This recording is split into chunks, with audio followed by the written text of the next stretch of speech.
All right, in the next two techniques of the Sotai Dosa form, the early form that predated the releases, we see a cross hand action again. And in the cross hand, we're taking a little lateral step, a side step, and that's going to be followed by a turning in goblet step, turning 90 degrees and rotating his body. So if we did it very statically without him, I would be going here and then here. Just a tight little 90-degree turn. What's happening in terms of the hands tracking across, and this is feeding up, hand changing as I turn 90 degrees so that I wind up in a arm control position.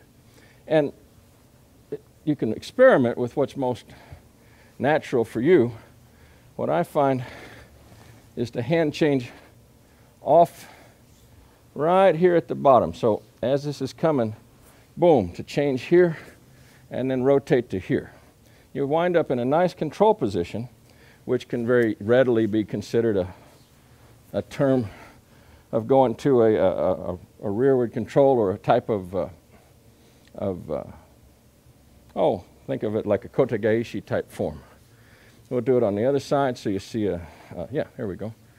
Here, here. Cool? Ending up square to his body, controlling on this line. And this is similar in many respects to what we think of when we do a swing through release, right? Coming to this sort of control position. If we took our regular swing through release and just added hand control with it, we'd wind up in the same basic relationship. Boom, boom, changing hands so that we wind up controlling with two hands at his wrist and his elbow. So that's another way to kind of consider what's going on here.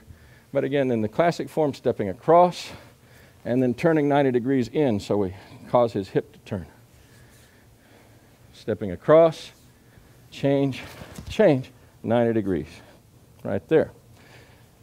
That's followed by the mirror hand form. Same basic idea. In mirror hand, we're cutting across, again, change and change. And I'm making just a little hand change to fold that over. You may find it better to change with your hands together at that point. That makes it a little slicker. So watch it coming this way. Here, hand change, turn for that 90-degree relationship again.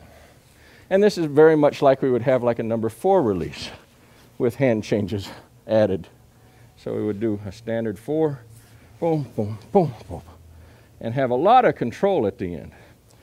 So having these hand changes built into the early release forms is very interesting because what it makes possible, say in this cross hand form and a little more dynamic side, would be something like the cross hand here, please, would be something like this, which is kind of nice, or something like here. Yeah, quite potentially, right off the bat, that as you feed a particular line or direction, that the second hand is already implicitly coming after it. That as he's after this one, if you watch closely, my second hand is the one that actually gets the goodie. He's after this wrist, he doesn't quite get it, I get it instead. This is very useful. You add the turning actions with it, whoo, and the turning action itself, getting square to his body, tends to be a great way to deliver energy. So experiment with these, both as the original forms, but you can also just take them with your regular releases, and wow, look what that'll do. Isn't that an interesting way to conclude it? So play with it, see what you find. Thank you very much.